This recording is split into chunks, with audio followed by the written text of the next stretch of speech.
Veg ஷார்மா sandwich எப்படி செய்யுதுன்னு பார்க்கலாம். So first cucumber and onions போட்டு இந்த மாதிரி நல்லா சாப் பண்ணி எடுத்துக்கோங்க.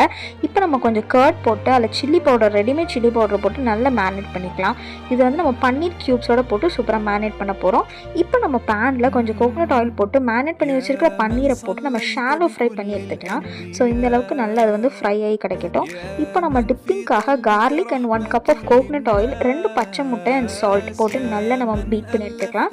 ஸோ இந்த அளவுக்கு க்ரீமியாக நமக்கு வந்து டிப்பிங் கிடைக்கணும்.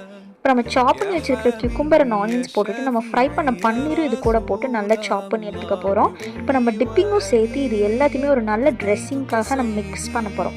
நல்ல ஒரு ஷார்மா ட்ரெஸ்ஸிங் எந்த அளவுக்கு இருக்குமோ அந்தளவுக்கு மிக்ஸ் பண்ணிக்கலாம்.